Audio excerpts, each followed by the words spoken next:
Welcome to the Clean Library Podcast, where content meets conscience. We believe there are millions of you readers out there desperately searching for a better way to find clean content. Each episode, we will introduce you to a new author of clean books, giving you, your family, and your friends clean options. Hello everyone, my name is Marcus Williams and I'm here with co-host Brock Morris, and today we have another exciting episode, a great interview. We're really excited to talk to Brianne Ritchie Córdova. She's been an avid reader her whole life and an avid daydreamer for most of it. What started as a quarantine hobby soon consumed every waking moment as she rekindled her childhood zest for writing, and she's since completed 11 novels across 4 different genres. She grew up in Southwest Michigan, but moved across the country to earn her bachelor's degree in neuroscience from Brigham Young University. Before her writing debut, she worked with kids on the autism spectrum using applied behavior analysis.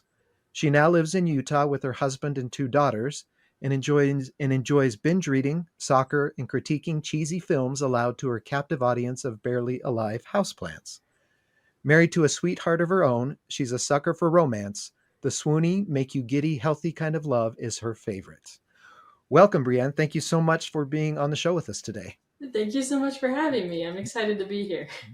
All right. Before we jump into getting to know you, we need to read your 2 truths and a lie. So I'll read those now, so don't give them away. And throughout the interview, Brock especially might throw in some curveball questions that try to get you to reveal the secret, so don't fall for them. He's usually not very subtle, so it's not too hard to tell. That helps. Yeah. That's not my talent, subtlety. Yeah. Me neither, so this will be great. All right, perfect. All right, so number 1, I've gone to Comic-Con on accident. Number 2, my first published writing was a poem I wrote when I was 11. And number 3, I was on my university's ballroom dance team where I met my husband. So 1, accidental Comic-Con. 2, first published poem when you were 11. And 3, you ballroom danced at your university and met your husband there. All right, we'll see if we can try to figure those out as we go. Yeah, how do we work those into the questions? We'll find out. So you started writing during the pandemic and have already published a bunch of books. So, tell us about how all that came to be. Like, how did you decide when you're sitting at home with everyone else sitting at home that you were just going to write? Well, okay. So first to clarify, I am not published yet. Okay. I've written 11 books. Perfect. That much is true. They're not published yet. Okay. That's the downside. I have 3 of them coming out next year with a small press called Conquest Publishing. Okay. They specialize in gritty stories and romance, but 2 of mine coming out are fluffy rom-coms. So they're open to lots of different romances. All right, cool. So that's exciting. So, sorry, just to set that. Yeah, and we definitely want to dive into that because we've talked a lot about self-publishing versus traditional publishing, but kind of in between is that small publishing house that we haven't even explored yet. So this is going to be great to explore that option, that you don't have to go to Penguin Random House in order to get to be published that way. So when you started writing your books, was there an inspiration, or was it more out of just the boredom of being at home during the pandemic? I think it was a little of both. There was a lot of, I'm stuck inside, which I'm an introvert and a homebody. So I'm like, I don't actually mind this, but I should probably pick up a hobby, I guess. Because at the time I had 0 hobbies besides school. And that's not really a hobby because, textbooks, come on. And so a part of it was like the very first story I wrote had a lot of neuroscience inspiration in it, especially neuroplasticity, which is what inspired me to study neuroscience in the first place. It's the idea or the principle that your brain changes itself and it's constantly growing and learning, and every person's brain is completely unique. And so my first story kind of went off of that. I was like, well, what if she wasn't psychic? She just rewired her brain to mirror someone else's, So that's what it went off of. And it was a blend of 4 different genres with like a teaspoon of this and a handful of that. Yeah, yeah. Basically, it would be like impossible to market. So I'm not surprised that that my querying did not lead anywhere with that. And I'm, in hindsight, very grateful for that because I just kept writing and I got so much better since then. So that's how it started out. It was a little bit of inspiration where I'm like, well, what do I know? What can I include in my books here? A lot of, I really love to read, and why not just write the stories I want to read? And also a little bit of boredom, just a little bit. That works. I think all of us experienced a little bit of that at the time. Um, as you were writing, was it a conscious decision for you to keep your books clean, or was that something that a process, or how did that work for you? It was definitely a conscious choice, especially where I've written from like thrillers and romantic suspense to romantic comedies and urban fantasy. So there's like quite a range there, and especially in the thrillers, like you mentioned before with your own books, it's hard when you have a villain who would definitely do things that are like gory or they would swear or anything like that. And so I'd have to find a workaround. Like, how do I show that they are just this bad to the bone, just like scum of the earth kind of person, right? Yeah. Without actually like going too dark or including content that I didn't really feel comfortable with my family reading. Yeah. And since they're my alpha and beta readers at first, before the rest of the beta readers come on, like, I'm not going to make them uncomfortable. I would be uncomfortable with them reading that too. Right. So that played a large part in it. And then a mixture of like personal beliefs and like accessibility for like the widest range of people without like going past what they're comfortable with as well. Mm-hmm. So I think all of that came into play with my decision to write the way that I do. And it's funny you mention your family, because that's not the first time we've heard that an author wants to write something that their mother can read without being embarrassed. That's a great standard, really. Right. Or my grandma, that too. Yeah, exactly. I remember when I was a kid, there were times when, like, my grandma was a huge reader and retired, and so there were times when my parents, who didn't have the time, would ask my grandma to read a book first to see if it was okay for us to read. So it was my grandma who was kind of the content evaluator for us as kids when my parents didn't have the time to read. So I think that's important. It's funny that you're not the only one who said that, because I think that's actually true, that you want to, like, if your name's on it, you don't want to be embarrassed that someone else is reading it, I think. Yes. Yeah. So when we talk about clean, it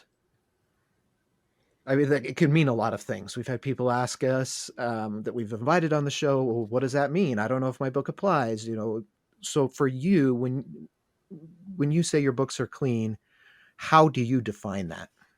I'm so glad you asked. There's a lot of discussion about it, especially in the Bookstagram community, which is where I'm most active. And especially where there's this misconception that clean, if your book is labeled clean, that means that if it has like on page sex, then that means sex is dirty. And there's already a lot of unlearning, especially in purity culture, related to that. And so I can see why people want to gravitate away from that. But at the same time, clean it's one syllable. It lays it out, like no explicit language, no excessive gore, no on page sex, right? Like that's what it means to me. And you convey all of that in one word, one syllable, nice and quick. And that's why I love to use it too. And I see why a lot of other people use it. And when they do, that's what I read out of it. It's like there won't be much, if any, swearing, no gory scenes, no on page intimacy, all of that. Yeah. So is there a difference then between what would be clean for an 18-year-old and clean for an 8-year-old, or is clean separate from maybe age appropriate themes? I think that's a great question. To me, I think a lot of that comes down to what genre it's marketed or what age group it's marketed to. Okay. So like clean middle grade would obviously include even less violence and gore and like no cussing at all. Versus like clean adult genre might have a little innuendo or like PG-13, like a few swears, but like maybe not the F bomb and stuff like that. Right. And so it can definitely vary, and that's where marketing comes in, like the cursed word for every author, marketing, right? Yeah. But like really developing your own brand as an author can help a lot with that, like laying it out like, hey, this is what's in my books. If you're not comfortable with that, I want to make sure you're comfortable, so I'm just letting you know. And this is what you can expect. So how do you, when you're choosing books that you're personally reading, how do you evaluate what's in the book before you choose them? Ooh, that's so hard. I love it when they include blur like in the blurb, especially on Amazon, or like this is closed door or um, anything like that. Otherwise, it's a lot of trial and error where it's this sounds good, I'll try it, and then like 3 pages in, it's riddled with a bunch of content that I don't really feel comfortable like Mm-hmm. continuing with. And so I'm like, well, that was a bust. I guess I won't like read anymore from that author. So just kind of finding my auto buy authors. Like the moment they release something, I'm gonna buy it. I know I'm gonna like it.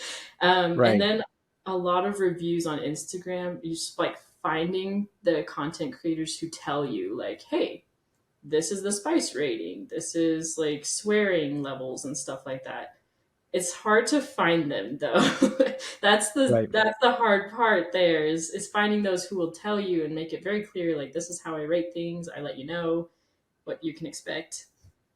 And then, you have to hope that the book that you're looking for has been reviewed by those people who do that. So Right. And tell me if you find the same thing. I, it seems like a lot of people combine clean with religious. Like if it's clean, it must be a Christian book or some sort of religious book when those aren't necessarily the same thing. Like you can be, I don't know, they don't have to go together. I don't know. Does that oh make yeah. sense? Yes, for sure. I think it is synonymous for a lot of people. Um, but again, like you said, it isn't necessarily true. There are lots of Christian books that have content that might not fall under a lot of people's definition of clean, and vice versa. A Yeah. lot of my characters aren't explicitly religious in the books. It just a lot of times it doesn't necessarily come up in the plot or whatever, and others are. So Yeah. it's clean kind of is an umbrella term that like Christian can fit under there, and so can a lot of other things. So I think a lot of other religions also look for clean content, and non-religious people do too. So Yes. Yeah, along those same lines, and I think you sort of alluded to this before. Uh, One of the things we've grappled with in having this clean sort of definition over content and books and things like that is that the intent isn't to vilify what we are considering not clean, or that there is a purity standard here, right? And if it doesn't meet this standard, then it's not worthy of being read, or it's not worth being talked about. It's almost that we're looking at this as sort of a different genre of content in general, right? If it's what you prefer, then you read it, and so, but that seems like a very hard thing to separate, and especially, Marcus, your question around religion, I think it gets melded together. Brianne, in the circles you run in, have you seen how that's handled? Is that how it's viewed? Have there been?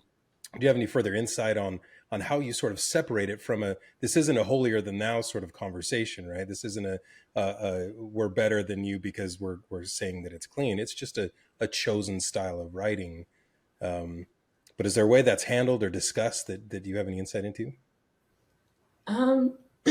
what I've noticed the most is just interacting with people, even if I mostly interact with authors, right? And even if they write content that I don't, interacting with them and being like, this is a great storyline. I really like respect and support what you're doing, because writing is hard. Writing a book is hard. So few people actually finish a book, and even fewer get it published, whether self-publishing or trad or whatever route you go. And so just kind of like letting them get to know you. And social media is like the biggest, most easy way to do that. But a lot of people aren't active on social media. So as far as outside of that, I'm not sure I have an answer yet. I'm looking for one, but I don't have one yet. Yeah, it's just that it's a tough line to sort of walk and try to figure out. This isn't an intent to say that I'm separating myself from these other groups because we write clean content. It's just a preferred method, right? So, right. Well, and kind of like with TV shows and movies, you can choose the content you want to watch because there's a rating system in place so that you know what you're getting before you go in. I mean, of course, sometimes there are surprises and you have to say, wait, how in the heck was that rated PG-13? That should have been R. But at least there's something. Whereas with books, it's kind of a free for all. It really is. I remember growing up, I primarily read clean and or Christian romances. And so the first like contemporary romance that wasn't under that what is the word, classification, kind of just took me by surprise. I still remember like hiding the book under my bed. I'm like, I did not expect it to go like that. I was probably only like 14 too. Yeah. And I was, oh my gosh, I was so sheltered, and that really quickly like ripped me out from under my shelter. And I don't know, it was much different than how I would have preferred it to happen. And so it's very much a free for all. Yeah, I kind of had the same experience with a political thriller, probably around the same age, when someone that I knew recommended it to me, and it was kind of same kind of reaction. It's like, whoa, wait a minute, this isn't. I didn't know what to do at that age. Like, how do you handle that? How do you process what you just read when you know that like, probably shouldn't be reading this? So this is not what I wanted, but he recommended it to me. You're right. And it's too late now because once you've read it, it's done. Like you've read it. It's in your brain. Yeah. So tell us about how did you go about submitting and getting your work accepted by this small publishing house? Oh, of course. So I started querying my first book right after I finished in 2020. That didn't go very well. And I know why. And someday I'll go back and revisit it, probably, now that I'm a much better writer. But I kind of kept at it sporadically, querying the different books as I would finish them, because each one was better than the last. And I would switch genres and make different connections in the different publishing circles. And what finally was my big break with Conquest was an author friend that I made. We beta read for each other. And she actually went out of her way to reach out to me after she'd signed with them. She's like, hey, I found this small publisher. I just signed with them. I think your book would be a perfect fit. And so I took her up on that, and I submitted 2 different manuscripts, one an urban fantasy, one a romantic comedy. And just kind of hope for the best, because up until then it was just like a few requests for a full manuscript, but ultimately just rejection after rejection. So, and then a couple months later, I actually heard back from them that they wanted to continue with that. So we had a little Google Meets meeting. So I got to meet the publishing owner and talk through the different things that they offered as their publishing company, and the different perks and pros and cons, and how much creative freedom I would have with it, which is one of the things I was concerned about going trad versus indie, Right. And the nice thing about small presses, you don't have the reach and the fingers and all the pies that the big 5 have, but you do have more reach and a team behind you, and someone there to foster connections between the other authors at the publishing house, and someone rooting for you and still taking care of all the things that I'm just too overwhelmed to do myself. So right. it was the perfect route for me for this stage in my life, for sure. And I'll always be grateful to that author for connecting us. And I try to do the same for my other author friends seeking the traditional route. Be like, you know what, this publisher's great. It looks like your manuscript's a match.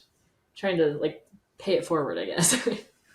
Yeah, and it feels like with traditional publishing that a lot of authors, it's like just sending these manuscripts into a black hole, and it takes months to hear back, and you don't know who you're sending it to or who's reading it. So even in this industry, relationships matter. Yes, Yeah.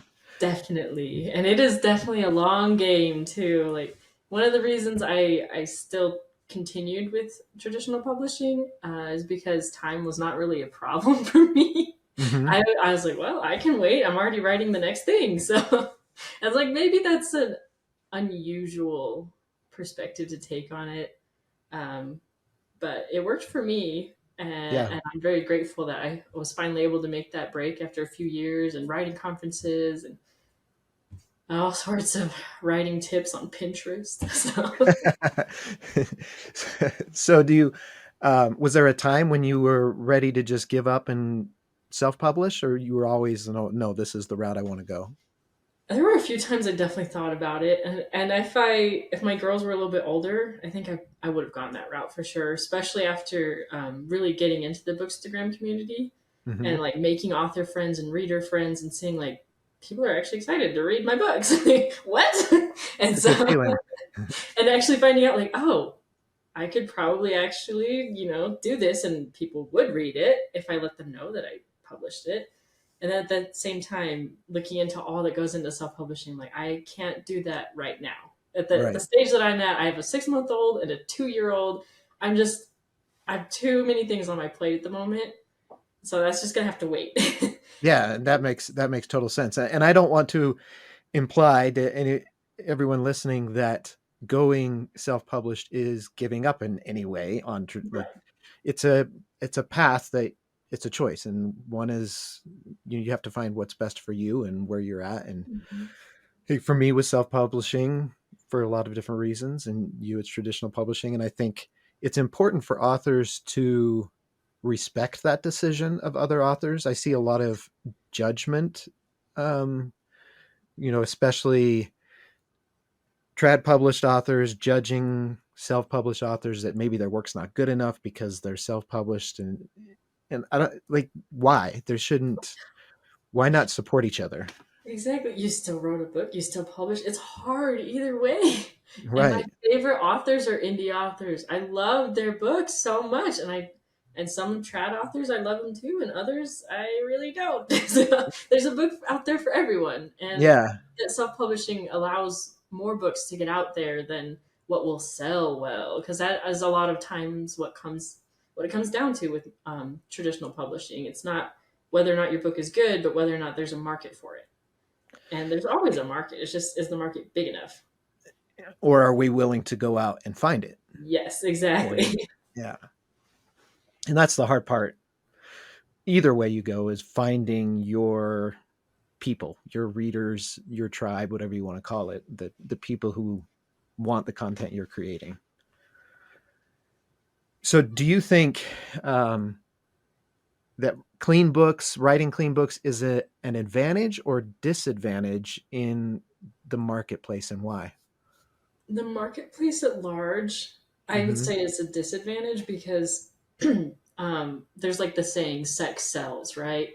Hmm. And unfortunately, it is true for the general population. However, if you are able to find your community, it's tight knit. It's like there's so many great books there, and there is a market for it. It's just harder to find it, I guess, is my final answer on Yeah. that. Oh, that makes sense. So one of my challenges is it feels like when I go on Book Talk or Bookstagram, it's mostly romance, Yeah. which doesn't it doesn't fit me. It doesn't, like, that's not where I'm comfortable. It doesn't fit my books. Do do you see other genres being represented there, or where should I go? I guess. Great Help. question. It is definitely primarily romance, and I write romance in all of my Yeah. books but one. So, so I was like, it. it benefits me for the most part, but I have seen a few others trying to break out in TikTok and Instagram. It is definitely harder though. It's harder to find that corner of it where Hmm. romance isn't the main focus. I see a few. There's an author I follow who's querying an adventure. It's a thriller. It's a historical thriller, Hmm. and no romance at all. That's like one of her selling points. It's found family, but no romance. And so, um, they're there. It's They're there. I Yeah. don't I don't know. It's like searching hashtags maybe. And I stitched a video on TikTok once where it was a female was saying, "Men, why don't you read interesting books?" And my response was, "What are you talking about? The books I read are interesting to me. They don't have to be interesting to you, but I read lots of books and they're interesting to me." So I don't know. I've found it challenging as a man without romance on social media, trying to, finding those people, and I'll keep plugging at it and trying and doing different things, but um, yeah, that marketing thing is tough. It really is. Yeah, it is. Honestly, it's always tough, and it's especially tough if you aren't a romance writer. Because at least on those social media apps, that is the genre that dominates. It Yeah, is, unfortunately.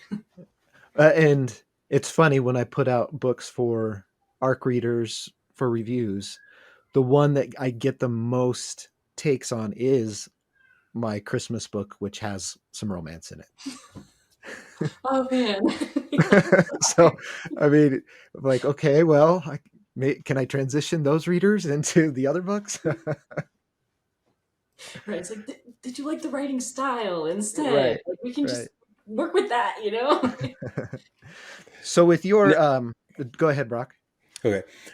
What I was going to say is now I've heard a few times the word querying, right? So as the resident neophyte to authoring and publishing, and maybe for any of our other readers out there, what does that actually mean? Can you, Brianne, can you give us a little definition of when you say querying? What does that mean? Yeah, I'm so glad you asked actually, because I had no idea about any of this when I wrote my first book. I had other author friends who were like, well, you're gonna have to do this. I'm like, okay, what does that mean? So querying is it's where you write a letter seeking publication, or if you're trying to get a literary agent to represent you, you're seeking representation and convincing them, basically, here's what my book is about. This is the target audience.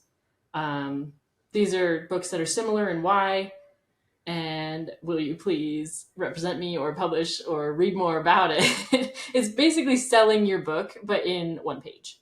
Right. Um, This is and your first step into marketing, right? Or trying to market yourself at least exactly. to a literary agent or a publisher. Okay, that makes sense.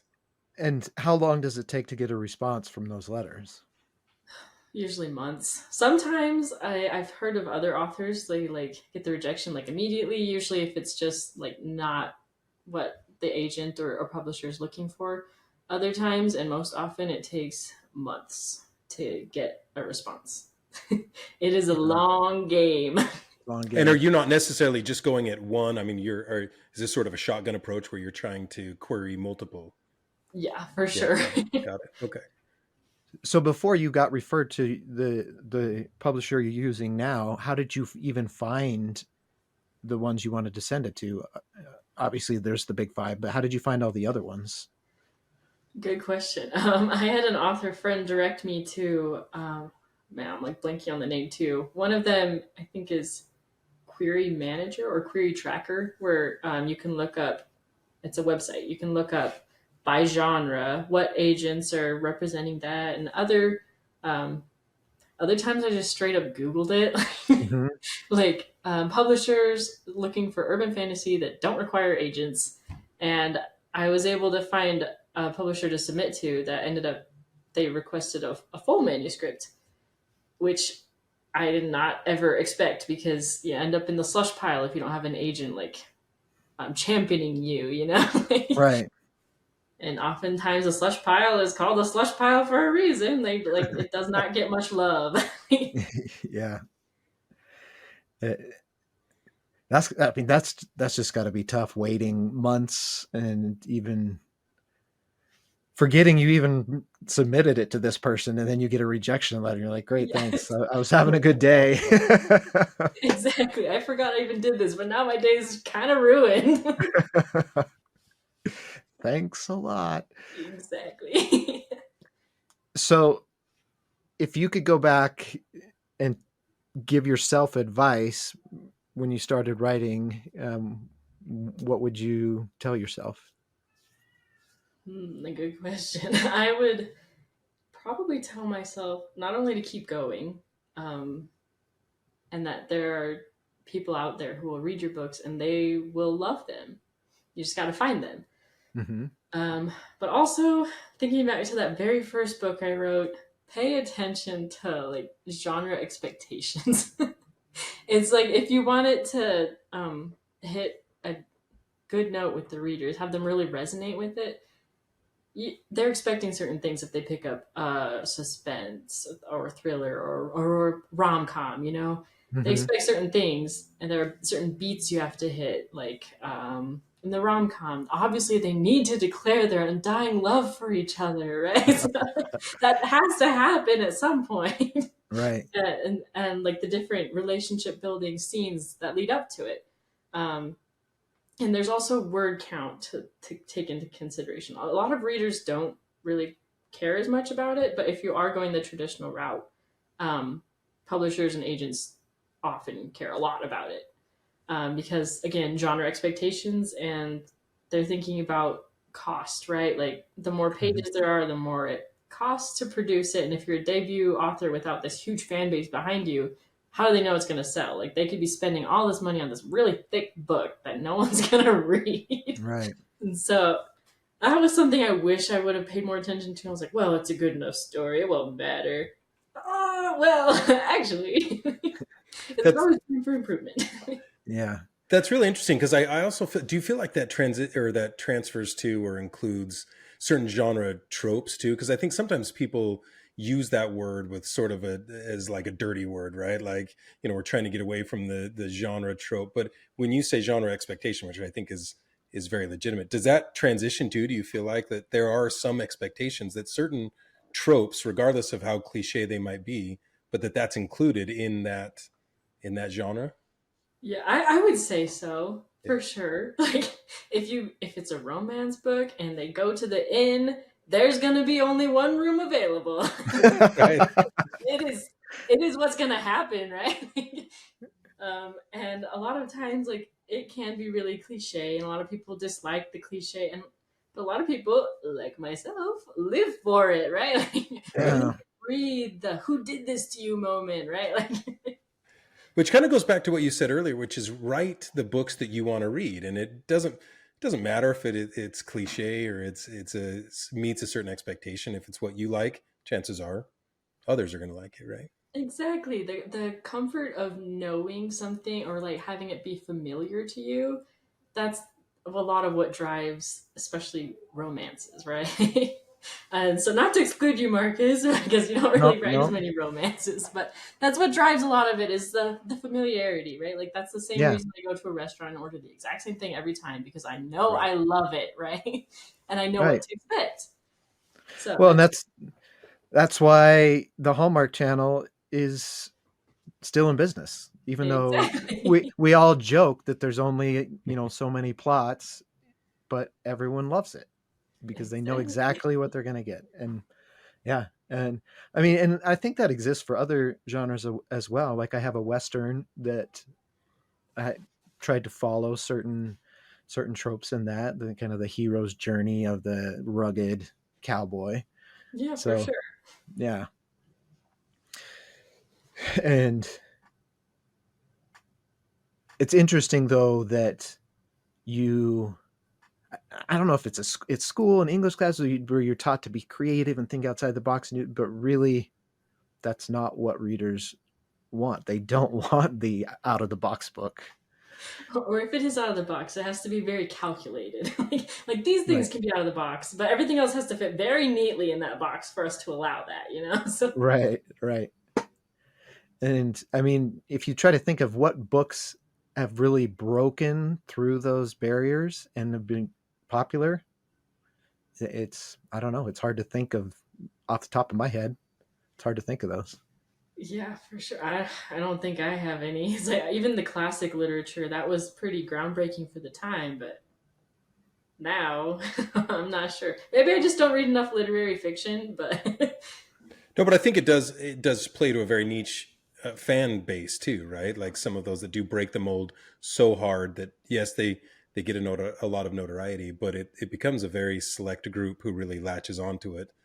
yes, it's very Otherwise, yeah, polarizing. Either people love exactly. it or they hate it with a Yeah. burning passion.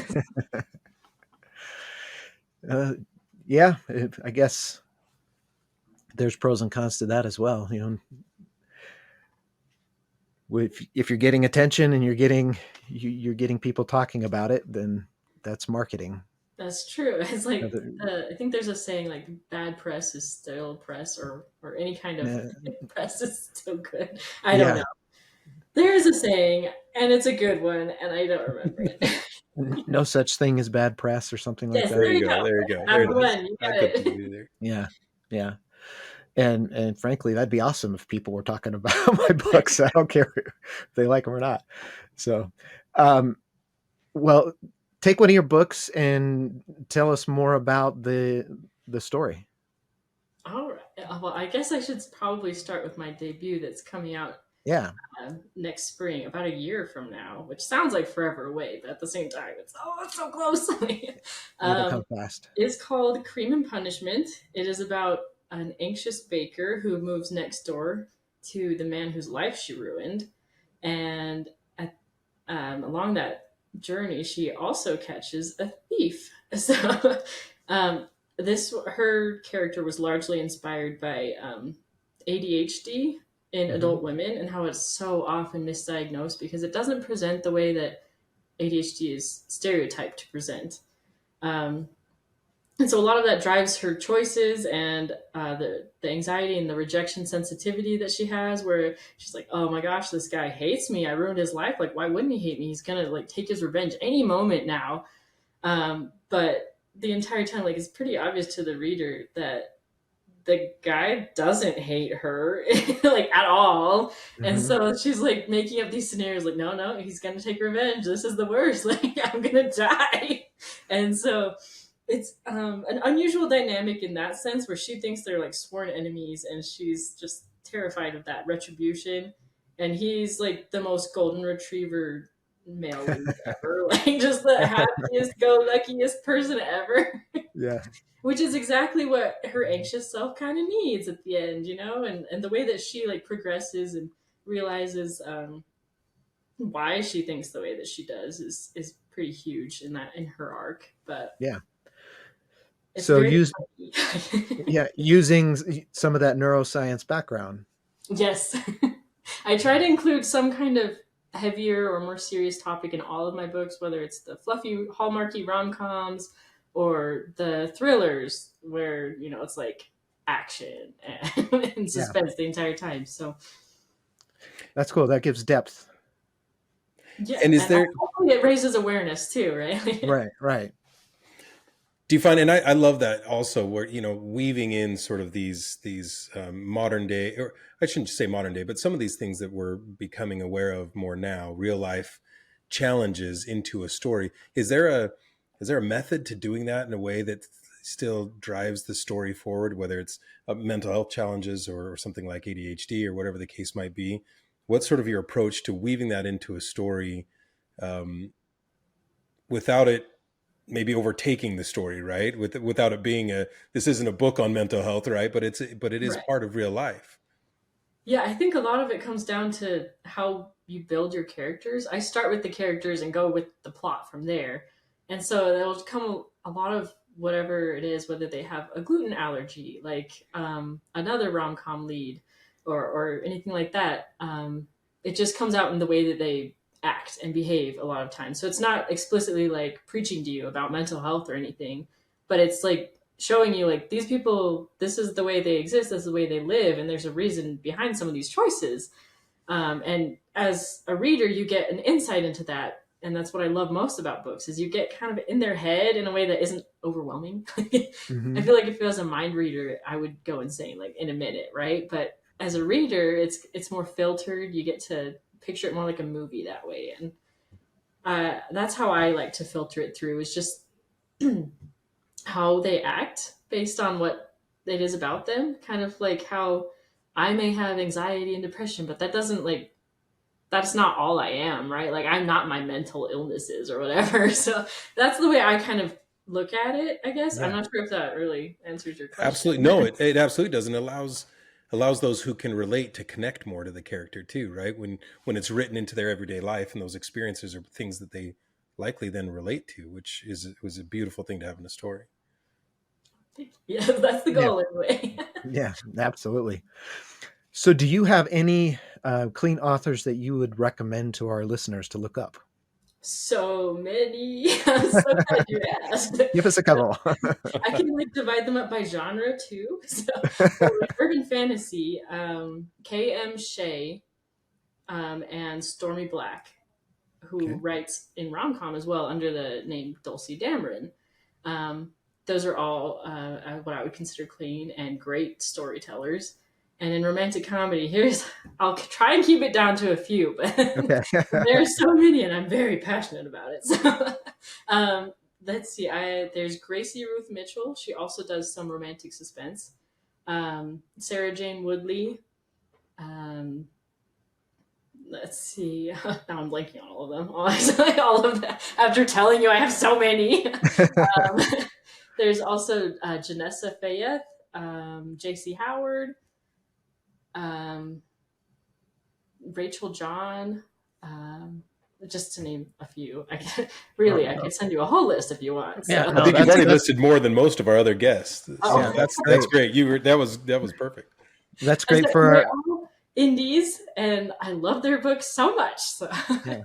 And that's great for our listeners to find books to read, but also authors that we'd like to have as guests maybe at some point on the show. So I think we've gotten to the point now where we need to go back to the Two Truths and a Lie and see if we can figure those out. Yeah, and I've honestly been so enthralled with the conversation that I forgot to try to weave in a way to ferret out what is the lie. So and here I thought you were just lying about not being subtle. I'm like, no, he's been doing this whole time and I didn't know this. Yeah, so do you want me to go? I'm right, exactly. I'm just that good. Yeah. Do you want me to go over them again, or? Sure. Yeah, let's go over them. Okay, so I've gone to Comic-Con on accident. My first published writing was a poem I wrote when I was 11. And 3, I was on my university's ballroom dance team where I met my husband.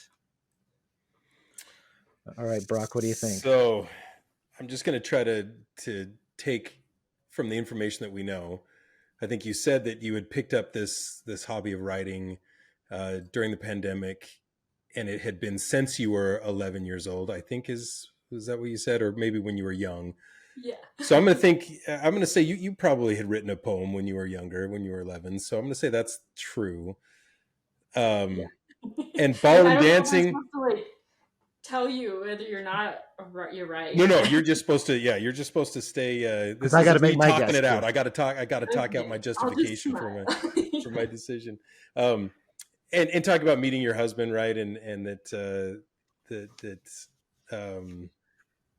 I mean, I feel like you could be a ballroom dancer. So I don't know. I really have a justification. So I'm going to say going to a Comic-Con on accident. I mean, it's pretty, there's tight security there. You got to have a ticket. You have to, unless you snuck in and you don't seem like a sneaky person, but maybe you are. But I'm going to say that was going on accident is tough. So I'm going to say that's the lie. All right. So I'm going to say, I know BYU's got a great ballroom dance team. And lots of marriages come out of that as they do the folk dancers, which was what I was on. Oh, no way. Yeah, and that was many years ago. So I'm gonna go, just to be different, I'll go with your first published writing was when you were 11, the poem. That's the lie. So now I can tell you, right? Yeah. Which one was the lie? The lie was actually the ballroom dance team. Oh, okay. Our first date with me and my husband, it was salsa dancing, but it was at People Get Gotcha. Salsa Club. And I actually, the one ballroom class I was in, I really enjoyed it. I was also not technically enrolled, so I just showed up. So you do sneak into things. Apparently, not on purpose. Like one time, like the ballroom dance class, it was because someone like signed up and they didn't realize it was for couples, and he didn't have a partner, so he was like, "Well, you mentioned you like to dance," and I was like, "Okay, sure." Pull my leg, why don't you? There you go. So how did you get into Comic-Con on accident? Which Comic-Con? Good question. Yeah, again, I'm like painfully awkward and very socially anxious. So I was actually going for a concert, and it was an Alex Boyer concert that they were doing to benefit refugees. And so, like, all good things, right? And then they, like, the day and time got moved around, and they're like, we're going to do it at the Salt Palace after Comic-Con, like right after the day of Comic-Con ends or whatever. And I was like, all right, cool, I can handle that. Except I got the time wrong. And so I showed up a few hours early. And so I was just in there looking at everyone in their awesome cosplay. I'm like, wow, like I should have come to this. This is awesome. I wish I was here, for real. But they couldn't like kick us out yet. Like we weren't behind where the booths were and everything. So I'm not sure if I went to Comic-Con, but I was there, and there were cosplayers everywhere, and it was awesome, and I had some serious FOMO, but it was all an accident. Love it. Count it. Absolutely. Yeah, that counts. All right. Well, thank you so much for being on the show today. Thank you, everyone, for listening. If you want to know more, we'll post more information in the description so that you can find Brianne's books when they come out next year. Please subscribe, follow the podcast, and we'll catch you next time on the Clean Library Podcast.